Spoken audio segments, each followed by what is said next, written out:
Hello and welcome to Short Story Scene. I am your host, the storyteller, and here we have a tale called The Art of War by Sun Tzu.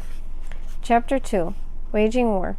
1. Sun Tzu said, in the operations of war, where there are in the field 1,000 swift chariots, as many heavy chariots, and 100,000 mail-clad soldiers, with provisions enough to carry them 1,000 ill, and that the expenditure at home and at front, including entertainment of guests, small items such as glue and paint, and some spent on chariots and armor, will reach the total of 1,000 ounces of silver per day.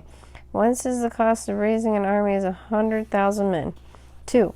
When you're engaged in actual fighting, if victory is long in coming, then men's weapons will grow dull and their ardor will be dampened. If you lay siege to the town, you will exhaust your strength. 3. Again, if the campaign is protracted and the resources of the state will not be equal to the strain. 4. Now when your weapons are dulled, your ardor dampened, and your strength exhausted, and your treasure spent, other chieftains will spring up and take advantage of your extremity. Then no man, however wise, will be able to avert the consequences that must ensue. 5. Thus thou we heard the stupid haste in war, and cleverness has never been associated with long delays. 6. There is no instance of our country having benefited from prolonged warfare. 7. It is only one who is thoroughly acquainted with the evils of war that can thoroughly understand the profitable way of carrying it on. 8. The skillful soldier does not raise a second levy, neither or his supply wagons loaded more than twice. 9. Bring war material with you from home, but forage on the enemy. Thus the army will have food enough for its needs. 10.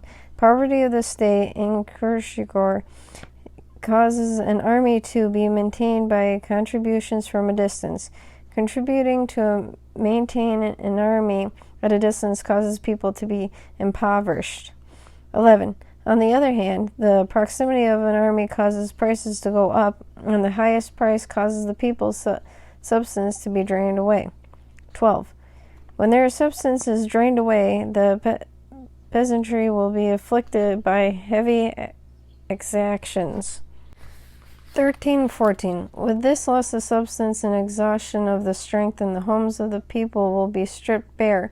3/10 of their income will be dissipated, and with the government expenses for broken chariots, worn-out horses, breastplates and helmets, bows and arrows, spears and shields, protective mantles, draught oxen, and heavy wagons will amount to 4/10 of its total revenue.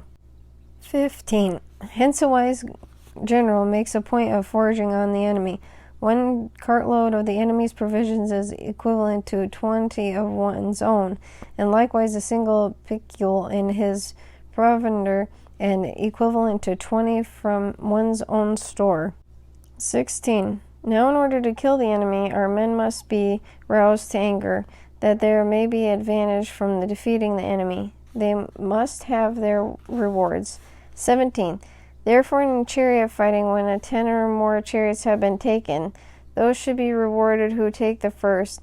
Our own flags should be substituted for those of the enemy, and the chariots mingled used in conjecture with ours.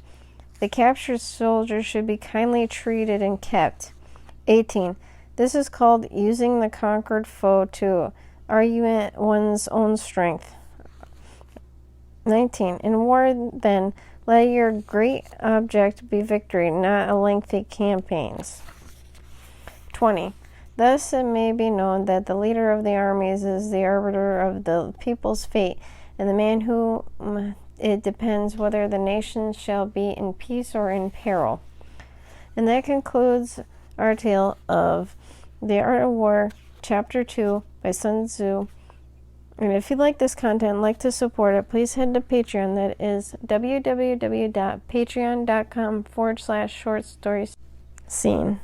And thank my patron, Drac, and thank you all for listening, and see you next episode. Bye!